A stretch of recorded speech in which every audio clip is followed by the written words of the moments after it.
السلام علیکم۔ Special T V studio سے مقامی معلومات کے ساتھ میں ہوں عدیل احمد۔ عمرکوٹ ڈسٹرکٹ ہسپتال میں سائیکل کے پمپ سے مریض کو آکسیجن دینے کی ویڈیو سوشل میڈیا پر سامنے آئی ہے۔ ویڈیو میں دیکھا جا سکتا ہے کہ مریض کو سائیکل کے پمپ سے آکسیجن دی جا رہی ہے، تاہم ایم ایس ڈسٹرکٹ ہسپتال نے ویڈیو کو جھوٹ اور بدنیتی قرار دے دیا۔ ڈپٹی کمشنر کو جمع کرائی گئی رپورٹ میں کہا گیا کہ وائرل ویڈیو میں کوئی صداقت نہیں ہے اور ڈسٹرکٹ ہسپتال میں سینٹرل آکسیجن سسٹم نصب ہے۔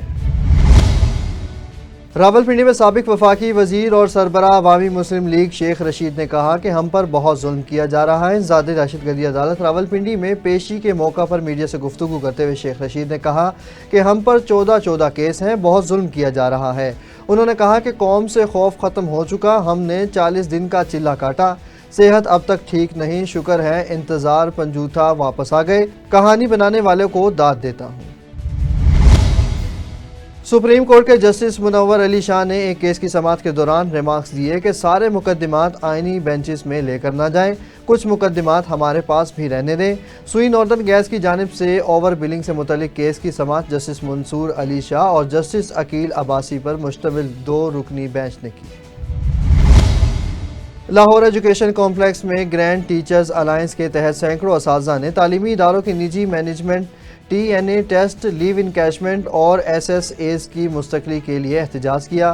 رہنماؤں رانا لیاقت اور کاشف شہزاد نے حکومت کو خبردار کیا کہ انتقامی کارروائیاں انہیں نہیں روک سکتی اور مطالبات پورے نہ ہونے پر پنجاب بھر میں احتجاج جاری رہے گا۔ جنگ کے علاقے رتا کلا میں سنگدل باپ نے 12 سالہ بیٹے کی ٹانگ کلہاڑی سے کاٹ دی۔ واقعے کی وجہ سوتیلی ماں کا جھڑکنا اور بیٹے کا حقیقی ماں سے لگاؤ بتایا گیا۔ ڈی پی او بلال افتخار کی ہدایت پر تھانہ قادر پور میں مقدمہ درج کر کے ملزم کی فوری گرفتاری کے لیے چھاپے مارے جا رہے ہیں۔ ڈی پی او نے کہا کہ ملزم کو جلد گرفتار کر کے سخت سزا دلوائی جائے گی۔ نئے تعینات D S P traffic Jhelum Tariq Shafi نے عہدے کا چارج سنبھال لیا۔ دفتر آمد پر سٹاف نے پرتپاک استقبال کیا اور گلدستہ بھی پیش کیا۔ ڈی ایس پی طارق شفیع نے تعارفی میٹنگ میں کہا کہ ٹریفک قوانین پر عمل درآمد اور روانی کو بہتر بنایا جائے گا، جبکہ عوامی شکایات کو بروقت حل کرنے کی ہدایت بھی کی۔ انہوں نے دوران ڈیوٹی غفلت اور لاپرواہی برداشت نہ کرنے کا بھی عزم ظاہر کیا ہے۔ پنجاب کے مشیر صحت general retired doctor Azhar Mahmood Kiani نے ڈسٹرکٹ پولیس آفس جہلم کا دورہ کیا۔ Jhelum D P O Nasir Mahmood Bajwa نے انہیں سیف سٹی پائلٹ پروجیکٹ اور دیگر پولیس اقدامات پر بریفنگ بھی دی۔ ڈاکٹر اظہر کیانی نے جہلم پولیس کی کارکردگی کو سراہتے ہوئے کہا کہ سیف سٹی منصوبہ جرائم میں کمی اور امن و امان کے قیام میں اہم کردار ادا کرے گا۔ ماناوالا میں خطرناک حادثہ رونما ہوا۔ حادثہ گاڑی اور ٹریکٹر ٹرالی کی تیز رفتاری کے باعث پیش آیا، جس کے نتیجے میں 4 افراد جاں بحق جبکہ 7 زخمی ہو گئے۔ زخمیوں کو فوری طور پر ہسپتال منتقل کر دیا گیا، جہاں بعض کی حالت تشویشناک بتائی گئی ہے۔ شکرگڑھ میں افسوسناک واقعہ پیش آیا، جس کے نتیجے میں 2 بھائی شدید زخمی ہو گئے۔ تفصیلات کے مطابق تیز رفتار گاڑی نے موٹر سائیکل سوار 2 بھائیوں کو کچل ڈالا۔ گاڑی کا ڈرائیور موقع واردات سے فرار ہونے میں کامیاب ہو گیا۔ بعد ازاں ریسکیو کی جانب سے زخمیوں کو طبی امداد فراہم کرنے کے بعد ٹی ایچ کیو ہسپتال منتقل کر دیا گیا۔ ماناوالا میں مسافر وین اور ٹریکٹر ٹرالی میں تصادم سے جاں بحق 4 افراد کی لاشیں ضلع انتظامیہ کی جانب سے آبائی علاقے میں روانہ کر دی گئی، جبکہ 7 زخمی ڈی ایچ کیو ہسپتال میں زیر علاج ہیں۔ ڈپٹی کمشنر شیخو پورہ شاہد عمران مارت نے ڈی پی او شیخو پورہ بلال ظفر کے ہمراہ ڈی ایچ کیو ہسپتال میں زیر علاج مریضوں کی عیادت کی اور ڈاکٹرز کو بہترین طبی سہولیات فراہم کرنے کی ہدایت بھی کی۔ پنجاب فوڈ اتھارٹی نے جہلم میں بڑی کارروائی کرتے ہوئے ایک قصاب کی دکان پر 8 من سے زائد مضر صحت اور بدبودار گوشت اور 2 من سے زائد چربی سے تیار ناقص گھی برآمد کر لیا۔ چھاپے کے دوران سلوٹر ہاؤس کے ڈاکٹر کی جعلی مہریں بھی برآمد کر کے قبضے میں لے لی گئیں۔ برآمد شدہ مضر صحت گوشت اور ناقص گھی کو تلف کر دیا گیا، جبکہ قصاب پر 50,000 روپے جرمانہ بھی عائد کر کے مزید کارروائی جاری کر دی گئی۔ چونیا میں 80 قصور کی ہدایت پر بجلی چوروں کے خلاف بڑے پیمانے پر آپریشن کیا گیا۔ ایس ڈی او عبید الرحمان خان نے گاؤں مستوال میں کارروائی کرتے ہوئے 15 بااثر بجلی چوروں کو رنگے ہاتھوں پکڑا اور ڈائریکٹ لگی ایل ٹی تاریں اتار دیں۔ قانونی کارروائی کے تحت بجلی چوروں پر مقدمات درج کیے جا رہے ہیں اور لاکھوں روپے کی ریکوری کی جائے گی۔ ایکسین فیضان ملک نے آپریشن پر ایس ڈی او اور ٹیم کو شاباشی بھی دی۔ چونیا میں اندھے قتل کا معمہ حل ہو گیا۔ ڈی پی او محمد عیسیٰ خان کی ہدایت پر تھانہ سٹی چونیا پولیس نے کارروائی کرتے ہوئے خاتون روبینہ کوثر اور اس کے دوسرے اشنا کو گرفتار کر لیا۔ ملزمان نے جائیداد ہتھیانے کے لیے قتل کیا۔ گرفتاری کے دوران پولیس نے پسٹل اور 10 کلو گرام سے زائد چرس بھی برآمد کر لی۔ ڈی پی او نے پولیس ٹیم کی بہترین کارکردگی کو بھی سراہا۔ جھنگ میں کھیلتا پنجاب کے سلسلہ میں ضلع جھنگ کے چرچی گراؤنڈ میں مقابلہ جات کی افتتاحی تقریب کا انعقاد کیا گیا۔ مزید تفصیل دیکھتے ہیں عمران گل کی رپورٹ میں۔ وزیر اعلیٰ پنجاب کی ہدایت کی روشنی میں پنجاب بھر کی طرح جھنگ میں ڈپٹی کمشنر علی اکبر نے district sports officer Ijaz Ahmad Khan کے ہمراہ کھیلتا پنجاب کا افتتاح کیا۔ افتتاحی تقریب کے بعد کبڈی کے مقابلہ جات منعقد کروائے گئے۔ ڈپٹی کمشنر کا کہنا تھا کہ وزیر اعلیٰ کے ویژن کے مطابق نوجوان نسل کو صحت مندانہ سرگرمیوں اور کھیلوں کے فروغ کے لیے زیادہ سے زیادہ مواقع فراہم کیے جائیں گے۔ کھیلتا پنجاب سی ایم صاحبہ کے ویژن کے مطابق جو پورے پنجاب میں جو اب ریپلیکیٹ ہوگا، جس کا آج ہم نے جنگ میں افتتاح کیا ہے، تو انشاءاللہ یہ 10 دن پہ یہ محیط گیمز ہوں گی اور ہم کوشش کریں گے کہ اس کو ٹرکل ڈاؤن کریں اور تحصیل سطح پہ لے کے جائیں۔ تو انشاءاللہ وہ جس طرح کہتے ہیں کہ جو میدان آباد ہوتے ہیں تو ہاسپٹل ویران ہوتے ہیں۔ District sports officer Ijaz Ahmad کا کہنا تھا kabaddi, football, athletics, cricket, badminton, hockey, archery کے مقابلہ جات میں ضلع بھر سے 3200 سے زیادہ بوائز اینڈ گرلز کھلاڑیوں کی جانب سے رجسٹریشن کرائی گئی۔ کھیلتا پنجاب کے حوالے سے ٹوٹل ہماری جو یہاں پہ ٹیمز تھی وہ 8 گیمز تھی، جس میں فٹ بال تھا، کرکٹ تھی، ہاکی تھی، ایتھلیٹک تھی اور بیڈمنٹن بوائز اینڈ گرلز تھی۔ تو اس حوالے سے ٹوٹل ڈسٹرکٹ جنگ میں ہمارے پاس 3200 پلیئر رجسٹر ہوئے تھے، جن کا ایونٹ جو 1 نومبر سے لے کے 14 نومبر تک چلے گا۔ یہ سی ایم صاحب کا بڑا ایک اچھا اقدام ہے، جس سے کھلاڑیوں کی بڑا حوصلہ افزائی ہوگی۔ کھیلتا پنجاب جیسے ایونٹس کے انعقاد سے جہاں نوجوانوں کو صحت مندانہ سرگرمیاں میسر آئیں گی، وہیں شہریوں کو تفریح کے مواقع بھی میسر آئیں گے اور نیا ٹیلنٹ بھی سامنے آئے گا۔ Imran Gill, bureau chief, special TV, Jhang. تھانہ منوٹ پولیس کا جرائم پیشہ عناصر کے خلاف کریک ڈاؤن جاری۔ District police officer Bahawalnagar Nasibullah Khan کی ہدایت پر ایس ایچ او مطلوب احمد نے کارروائی کرتے ہوئے مختلف مقدمات میں ملزمان کو گرفتار کیا اور چوری شدہ سامان برآمد کر کے مالکوں کے حوالے کر دیا۔ ایس ایچ او مطلوب کمبو نے کہا کہ جرائم پیشہ افراد یا تو جرائم کرنا چھوڑ دیں یا پھر میرا علاقہ چھوڑ دیں۔ حاصل پور میں بھٹا یونین عہدیداروں نے پریس کانفرنس میں کہا کہ بھٹوں پر ماحول کو آلودہ کرنے والا مواد استعمال نہیں کیا جاتا، بلکہ زگ زیگ ٹیکنالوجی کے تحت کام کیا جا رہا ہے۔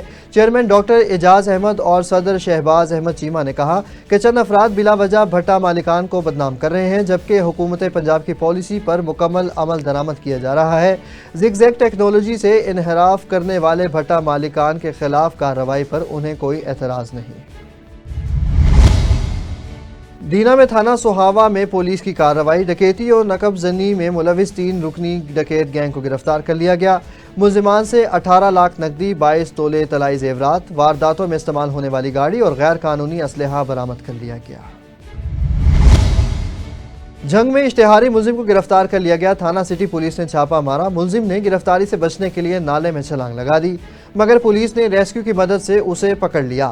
ترجمان پولیس کے مطابق ملزم 32 سنگین مقدمات میں مطلوب تھا اور اس کے فرار ہونے کی اطلاعات بے بنیاد ہیں۔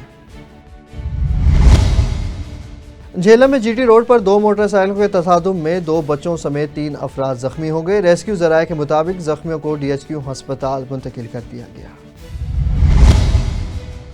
میونسپل کمیٹی مصطفیٰ آباد کے head clerk Rana Tariq Mahmood municipal committee میں 36 سال ڈیوٹی کرنے کے بعد ریٹائرڈ ہو گئے۔ ان کی ریٹائرمنٹ کے حوالے سے مقامی میرج ہال میں شاندار تقریب کا اہتمام کیا گیا۔ مزید تفصیل دیکھتے ہیں مہر عدنان کی رپورٹ میں۔ میونسپل کمیٹی مصطفیٰ آباد کے head clerk Rana Tariq Mahmood municipal committee Mustafabad میں 36 سال ڈیوٹی کرنے کے بعد ریٹائر ہو گئے۔ ان کی ریٹائرمنٹ کے حوالے سے مقامی میرج ہال میں شاندار تقریب کا اہتمام کیا گیا۔ تقریب میں میونسپل کمیٹی مصطفیٰ آباد کے ملازمین، سیاسی، سماجی، مذہبی جماعتوں کے نمائندوں، صحافیوں نے پھولوں کے ہار مالا پہنا کر مبارکباد دیتے ہوئے نیک خواہشات کا اظہار کرتے ہوئے الوداع کیا۔ چیف آفیسر میونسپل کمیٹی مصطفیٰ آباد وقاص حمید شیخ نے رانا طارق کو چیک پیش کیا۔ تقریب کے بعد ملازمین نے بگی پر گھر تک الوداع کرنے کے گئے۔ محمد جمیل انصاری، رانا شہزاد احمد عرف رانا کالا، چودھری نور احمد صاحب کا نائب ناظم نے اظہار خیال کرتے ہوئے کہا کہ رانا طارق کی خدمات کو ہمیشہ سنہری حروف میں لکھا جائے گا۔ رانا طارق نے بطور clerk head clerk municipal committee Mustafabad کے محافظ کا کردار ادا کیا۔ میونسپل کمیٹی کی اراضی پر قبضہ کرنے والے قبضہ مافیا کی کوششوں کو منہ توڑ جواب دیا۔ اور ان کے عزائم کو خاک میں ملایا۔ انہوں نے میونسپل کمیٹی کے ملازمین سے بھی ہمیشہ محبت کی، ان کے مسائل کو ترجیحی بنیادوں پر حل کروایا۔ رانا طارق نے کہا کہ آج 36 سال بعد میونسپل کمیٹی سے ریٹائر ہو رہا ہوں، میونسپل کمیٹی کے ملازمین کی محبت کو ہمیشہ یاد رکھوں گا۔ لیسکو سسٹم کی بہتری کے لیے 272 نئے 100 kVA ٹرانسفارمرز نصب کر دیے گئے۔ یہ transformers northern, central, eastern, Okara south, Sheikhupura اور ننکانہ سرکلز میں دیے گئے ہیں تاکہ اوور لوڈنگ اور خرابی کے مسائل حل کیے جا سکیں۔ سمندری میں سینئر صحافی اظہر عباس جاوید نے عمیر رفیع بٹ کو مسلسل تیسری مرتبہ بیلجیم کرکٹ فیڈریشن کا چیئرمین منتخب ہونے پر مبارکباد دی۔ عمیر رفیع بٹ کی تیسری مدت کا انتخاب پاکستان اور سمندری کے لیے اعزاز قرار دیا گیا ہے۔ جہلم میں ڈپٹی کمشنر محمد مسیم عباس کی زیر صدارت ڈسٹرکٹ ڈیزاسٹر مینجمنٹ اتھارٹی کا اجلاس ہوا۔ اجلاس میں سیلاب ریسکیو آپریشن، منگلا ڈیم کی صورتحال اور حفاظتی اقدامات پر گفتگو کی گئی۔ ڈپٹی کمشنر نے برسات میں جاں بحق یا زخمی افراد کو امدادی رقوم کی فوری ادائیگی پر لائف جیکٹس کی فراہمی اور سیفٹی پلان پر عمل درآمد کی ہدایت دی۔ اسموگ اور ماحولیاتی آلودگی سے بچاؤ کے لیے عوامی آگاہی پروگرام شروع کرنے کا بھی فیصلہ کیا گیا۔ فیصل آباد میں سی پی او کامران عادل کی زیر صدارت پولیس لائن کمپلیکس میں کرائم میٹنگ منعقد کی گئی، جس میں ایس ایس پی آپریشنز اور ایس ایس پی انویسٹیگیشن سمیت دیگر افسران نے شرکت کی۔ سی پی او نے قتل، ڈکیتی اور دیگر سنگین مقدمات پر جلد یکسوئی کی ہدایت دی۔ اشتہاریوں کی گرفتاری اور جرائم پیشہ افراد کے خلاف کارروائیاں تیز کرنے کا حکم بھی دیا گیا۔ فیصل آباد میں آئی جی پنجاب کے احکامات پر سی پی او کامران عادل کی ہدایت پر چائنیز سیکیورٹی کے حوالے سے سرچ آپریشن کیا گیا، جس کے نتیجے میں 7 گھروں کی تلاشی اور 47 افراد کی بائیو میٹرک قوائف چیک کیے گئے۔ کارروائی کا مقصد جرائم پیشہ عناصر پر کڑی نظر رکھنا اور انہیں قانون کے کٹہرے میں لانا ہے۔ جہلم میں بین الاضلاعی ڈکیت گینگ کے 3 کارندے گرفتار کر لیے گئے۔ 2.25 کروڑ روپے سے زائد کا مال بھی برآمد کر لیا گیا۔ ملزمان سے 53 تولے سونا، 32 لاکھ روپے نقدی، چھینی گئی گاڑی اور اسلحہ بھی برآمد کر کے مقدمہ درج کر لیا گیا۔ تحریک انصاف کی میڈیا کوارڈینیٹر زیبا ناز نے کہا کہ صحت مند معاشرہ ہی ملکی ترقی کا ضامن ہے۔ انہوں نے صدارتی ایوارڈ یافتہ شاعر نذیر کیسر کی موجودگی کو قابل فخر قرار دیا اور کہا کہ ان کا کلام دنیا کے لیے پیغام راحت ہے۔ زیبا ناز ڈاکٹر ماریہ یوسف کے اعزاز میں منعقدہ اثرانہ میں خطاب کر رہی تھیں۔ اس موقع پر نذیر کیسر، عابدہ کیسر، سید قریشی، ضمیر آفاقی اور ڈاکٹر ماریہ نے بھی اپنا کلام پیش کیا۔ فیروز والا سے اسپیشل ٹی وی کے نمائندے محسن جٹ کی رپورٹ کے مطابق فیروز والا UC 30 میں PP 139 کے ضمنی انتخابات کے سلسلے میں مسلم لیگ نون کا پاور شو منعقد ہوا۔ نظام پورہ میں ہونے والے اس جلسے میں سینکڑوں کارکنان نے شرکت کی۔ جلسہ چودھری جاوید چھپرا کے ڈیرے پر منعقد ہوا، جس میں مسلم لیگ نون کے قائدین نے خطاب کیا اور عوام کو رانا طاہر اقبال کی حمایت کی اپیل کی۔ چوچک میں نابالغ بچی سے دینی معلم کی زیادتی پر ایکشن لے لیا گیا۔ مزید تفصیل دیکھتے ہیں اصغر قادری کی رپورٹ میں۔ جی بالکل، گزشتہ روز تھانہ سٹی کی حدود اعظم ٹاؤن کی 13 سالہ نابالغ بچی جو کہ مدرسہ میں دینی تعلیم کے لیے جایا کرتی تھی، وہاں پر قاری تنویر نے اس کو زیادتی کا نشانہ بنایا اور مسلسل بناتا رہا۔ گزشتہ روز لڑکی کے باپ کے علم میں آنے کے بعد اس نے تھانہ سٹی رنالہ خرد میں شکایت کی، جس پر فوری طور پر مقدمہ درج کر کے محض چند گھنٹوں میں قاری تنویر کو گرفتار کر لیا گیا۔ میڈیکل رپورٹ کے مطابق بچی ماں بننے والی ہے۔ اس موقع پر DPO اوکاڑا نے کہا کہ ملزم کو قانون کے مطابق قرار واقعی سزا دلوائی جائے گی۔ خواتین اور بچوں کا جنسی اتصال کرنے والے کسی رعایت کے مستحق نہیں۔ وزیر اعلیٰ پنجاب مریم نواز کی مہم نیور اگین کے تحت خواتین اور بچوں کا تحفظ پولیس کی اولین ترجیح ہے۔ Asghar Qadri, special TV, Chochak. Special TV سے فی الوقت اتنا ہی۔ مزید خبروں اور اپڈیٹس کے لیے دیکھتے رہیں صرف اور صرف اسپیشل ٹی وی۔